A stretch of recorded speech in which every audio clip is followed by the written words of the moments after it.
the Gnostic truly believes that gender hinders perfection. This is what they believe. They want to perfect man by removing gender and also eliminating death. Okay, and this speaks directly to transhumanism, creating godhood. Also, we can think about Freemasonry lore too. All right, and America is draped, or should we say dripping with occultism, because just look at the history. We could start with just Freemasonry in itself. We could look at all of the different areas that this occult Luciferianism has had a major effect, and through these different areas, influencers and movers and shakers of these areas ended up starting the American colony. And we could find all of this stuff through NASA. You can find it through the Tool Society, through the Nazi movement, the Vril Society, which is connected to this, of course, the Theosophical Society. All of this stuff is directly connected. And then we can look at the Royal Society, which founded what we know as modern science, okay, through Francis Bacon. We can read his works on Atlantis, and then there's Benjamin Franklin and the Hellfire Club and that whole history. George Washington and Franklin both were Masons. Of course, you could look at the money. You could look at how Washington is designed.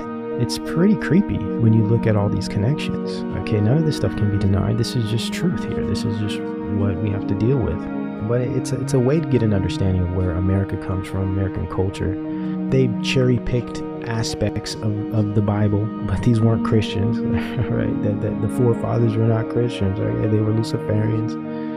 It's just a big black-white chessboard. You know, it's a game, the game of life, the great work. And Freemasonry is basically a mixture of mystery school religions, Judaism, and Gnosticism. And Gnosticism is just a bastard mix of mystery religions and Christianity.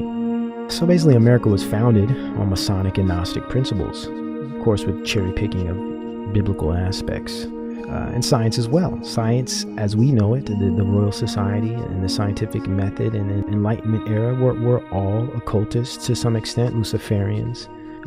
So this is where our American society comes from. This is what birthed the American culture here.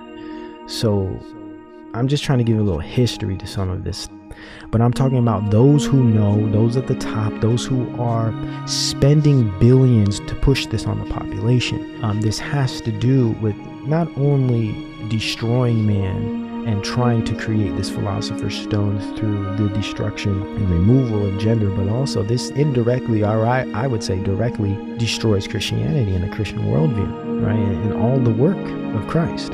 This completely eliminates and refutes, it aims to at least refute the work of Christ, the need of Christ, the salvation through Christ. Right? They believe salvation is made through the philosopher's stone, through the perfection of man that can only be done by man through enlightenment. This has a lot to do with pretty much the crux of the Enlightenment era. I want to pull up what Jung said, because now this really gives you an idea of the hatred for Christianity and some of the energy behind this movement. So here we have alchemy. It is also called Hermetic philosophy, and Hermeticism is all tied into all of this.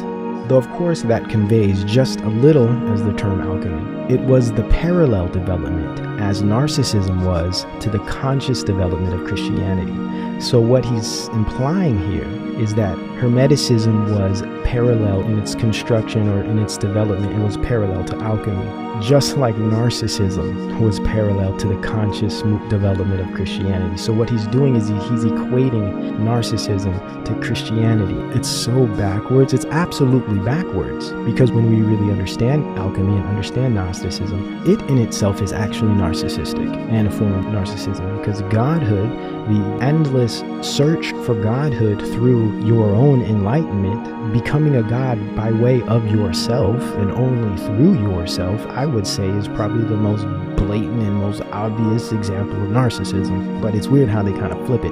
So narcissism was the conscious development of Christianity, of our Christian philosophy, of the whole psychology of the Middle Ages.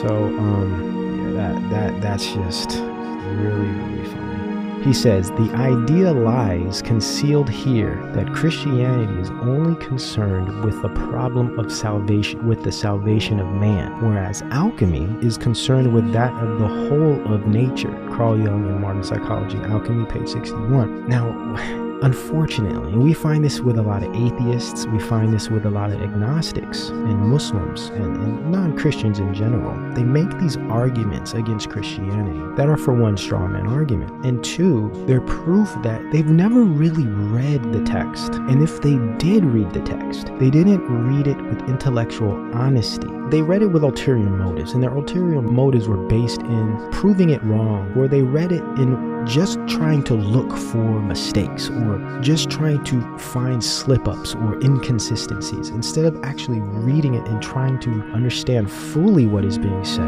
understanding context, historical information, so forth. They read it in a way that is dishonest. And when you study that way, when you have this biased style of studying, you'll always make these straw man arguments consistently. And what happens is, not only do they look foolish, but they end up deceiving a lot of people through their foolishness, because other people don't do the reading either and they just listen to them, right? So what we have here is an understanding that Jung doesn't really understand and get what Christianity teaches.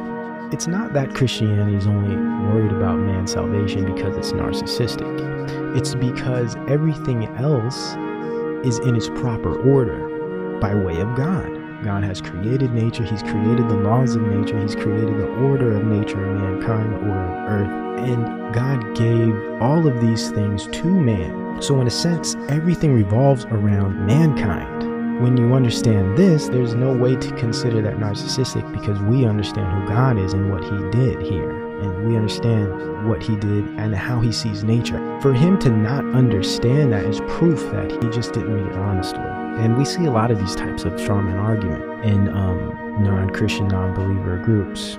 So I thought that was something important to pull out. And you could read some of these. The goal of alchemy is not merely material. It is partly in the beyond, and is almost exactly similar to the goal of Taoism, where the whole effort is directed towards finding or creating Tao. So we understand that all of these New Age philosophies and doctrines kind of meet, and they kind of share similar goals, which is godhood. Alchemy is the idea of producing a perfect and complete being. Alchemy, transhumanism, transgenderism, all of these things have the same philosophy behind them. And once you understand the root, the philosophy, the foundation or worldview, value systems, and so forth, everything will make a lot more sense. And unfortunately, people usually don't go deep enough to get there. They just look at surface things and they get caught up in the dialectics.